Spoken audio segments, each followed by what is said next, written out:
Halo teman-teman, jumpa lagi di Learning Journal Agenda 2 Part 3. Di Learning Journal kali ini, aku mau sharing sedikit tentang pembelajaran yang baru saja kami lakukan. Jadi, di sesi kali ini, kami membahas sekaligus mempresentasikan tugas sebelumnya, yaitu analisis kasus yang dikaitkan dengan nilai-nilai ASN berakhlak. Menurutku, pembelajaran kali ini cukup menarik, bukan cuma karena teori, tapi langsung melihat bagaimana nilai berakhlak itu diuji dalam situasi nyata, khususnya dalam kasus-kasus yang terjadi di lingkungan pemerintahan. Salah satu kasus yang kami bahas adalah kasus Rafael Alun, yang sempat ramai karena gratifikasi dan gaya hidup yang tidak sesuai dengan profil jabatannya sebagai ASN. Dari kasus ini, aku belajar bahwa nilai integritas, akuntabilitas, dan loyalitas itu benar-benar penting dijaga. Karena ketika ASN tidak transparan atau menyalahgunakan jabatan, dampaknya bukan cuma ke institusi, tapi juga kepercayaan masyarakat terhadap pemerintah secara keseluruhan. Kemudian kami juga membahas kasus korupsi terkait pengaturan proyek dan gratifikasi di lingkungan pemerintah Kota Semarang. Kasus ini menunjukkan bahwa praktik korupsi bisa terjadi melalui pengondisian proyek atau penyalahgunaan kewenangan.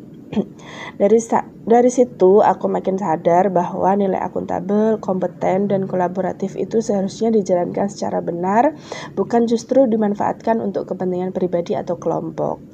Dari dua kasus tersebut, aku merasa pembelajaran tentang ASN berakhlak jadi lebih real. Jadi bukan sekedar hafalan nilai, tapi bagaimana nilai itu harus diterapkan dalam pekerjaan sehari-hari.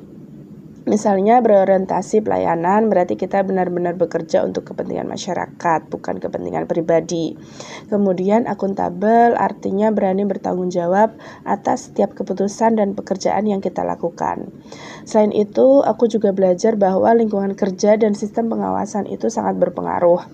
Kadang orang tahu mana yang benar, tapi kalau sistemnya lemah atau budaya integritasnya kurang kuat, pelanggaran bisa saja terjadi. Makanya penting banget ada pengawasan internal yang kuat, transparansi, dan juga komitmen pribadi dari setiap ASN untuk menjaga integritas. Yang paling aku refleksikan pribadi sebagai CPNS, kita harus selalu ingat bahwa jabatan itu amanah. Nilai berakhlak bukan cuma slogan, tapi pedoman supaya kita tetap profesional, netral, dan dipercaya masyarakat. Hal kecil seperti menjaga sikap, transparansi kerja, sampai menghindari konflik kepentingan itu ternyata punya dampak besar. Semoga pembelajaran kali ini bisa menjadi pengingat buat kita semua untuk terus menjaga integritas dan menjaga nilai ASN berakhlak secara konsisten dalam pekerjaan maupun kehidupan sehari-hari. Karena pada akhirnya pelayan publik yang baik itu dimulai dari ASN yang berintegritas. Terima kasih teman-teman.